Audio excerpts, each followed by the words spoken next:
We're now been joined by another character. Who the heck's just run in here? It's like it's like he's ran from the final scene of the movie straight into the radio show. I just said to him, I haven't seen him look like this since the last day of shooting.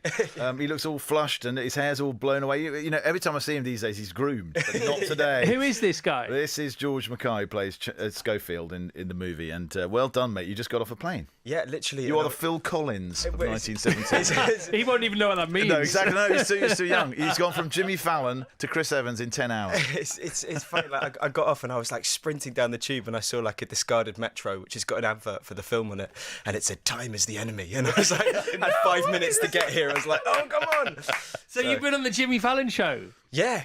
How was that? What did you get up to? Oh God, I was really nervous actually. Like it was all right. Like he was really lovely. Like it was grand. He was really friendly. It was very sort of like energised. Did you have to do one of those things where you pre-rehearse a story you're going to tell? Like sort of. They to be honest, they come in and they sort of discuss what. Yeah, we did that with Each. They were in at 5 o'clock. Yeah, it went really well. I have to say. Cool. I mean, you can play catch up if you like, but good luck. Okay, cool. Yeah, right. So now we have both stars of the brand new movie 1917. So, Dean Charles Chapman, your first Golden Globes, I would imagine, over the weekend. It was, and for George as well, wasn't it? I think. Yeah. Okay, so how was it for you? How is that experience first time round?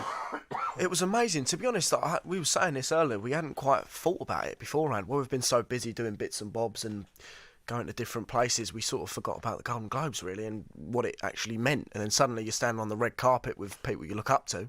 First person that walked up to us was Piers Brosnan, and I love him as James Bond, and I was like, oh my days, what's going on? It's amazing, but it was an amazing night. Sam won Best Director, and then we won Best Picture at the end of the night, and it couldn't have gone better, really. Okay, so when you say it couldn't have gone better, hopefully it did get better even after that. What can you tell us about what may have happened afterwards? What happened afterwards, George? Did Elton invite you? Doesn't he usually invite everybody round? For a sing-along, round the piano? I don't know, I mean... I think Elton would have been exhausted. He was up on stage so much. There's normally an array of parties, but the problem is trying to get to them from one to the other. We managed two, but the problem is when you've won, is that, and this is what they don't tell you... Let's start that sentence. The problem is when you've won. Right. The nice problem you have when you've won... You can only say that if you've won. Go on.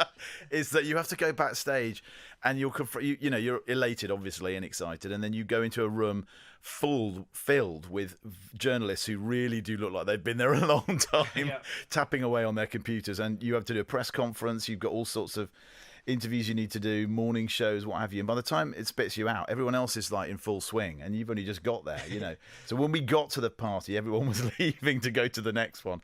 We were playing catch up. But what about you? You disappeared after the after the various interviews? Yeah, I went to one where I was kind of very excited to meet some of the guys from Fleabag, and there was like an extra party afterwards, so I went and sort of hung out with them. But they were a lovely bunch. And were people aware of who you are and the film you were in, being sort of relative newbies to the scene? Yeah, I think people who've seen are the film they have up to been speed? really lovely. They're up to speed, are they? Yeah, up to speed. It's quite weird though, because a lot of people in that room hadn't actually seen the movie yet. Right. And one of the great things about winning, and look, it's lovely and flattering, and award shows are great and everything, but the whole point of these things is to try and get you to come and see a movie in a cinema, Yeah. So for us, it couldn't be better time, because it's about to open here, obviously, and across Europe, and it's only been playing very limited in the US, and it's about to go wide. So for us, it was an incredible thing for the movie.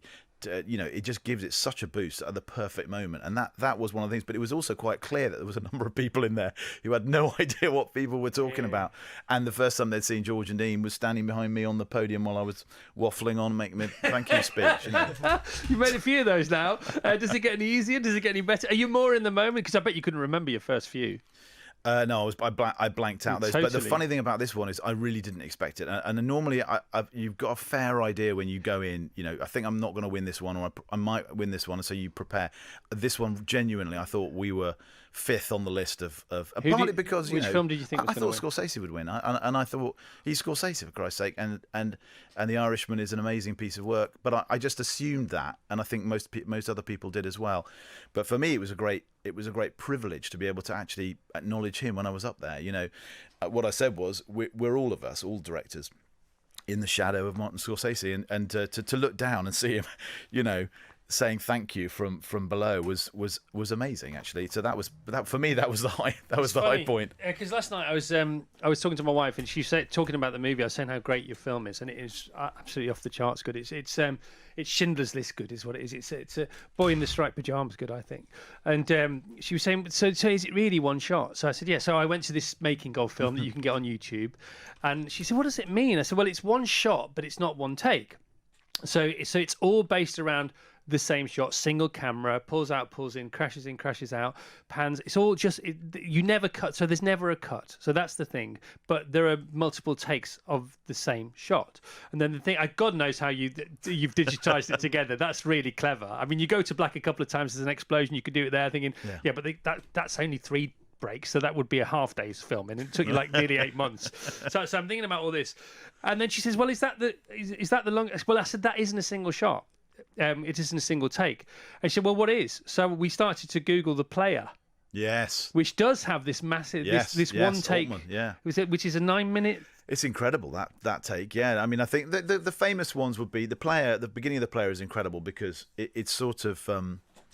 It not only is it flows in and out. It's a movie about the movie industry for those who haven't seen it. It's a bit of a show-off movie, isn't it? It is, and this shot basically includes about 15 stars as well who are wandering in and out of the studio lot. All pitching movies to stars, exactly, about stars that we've heard of at the time. So it's like Pretty Woman meets what was it, Jumanji or something like that. Yeah. It's a fantastic, it's a wonderful movie if you've never seen it. And then there are the famous, one shots like Orson Welles begins Touch of Evil with one long shot and all that kind of stuff. And those, and Hitchcock made a whole movie out of it called Rope. There are cuts in there. I mean, of course, one of the things in the old days that people, in a sense, don't really understand until you're talking about one shot is that when you're shooting on film, you can only shoot 10 minutes and then you have to cut because the film runs out. And these days, shooting on digital cameras, that is not the case. So you can do this. And also, in the old days, there were reel changes because there were film projection, and again, that somehow with the general public, people have forgotten that there used to be a projectionist in the booth changing reels every 10 minutes or every 20 minutes in the movie. And so you couldn't even really, and there would be a natural jump in the image, because you'd be a little pop when you go from one to the other. So it's only in the last 10 years you've really been able to stitch something together as one completely fluid thing with no jumps. And of course, you're right. I mean, there are some transitions, shall we say, blends, morphs, stitches. We have different names for them that you can probably see when you watch the movie, but there are lots of them. The Chris Evans Breakfast Show with Sky.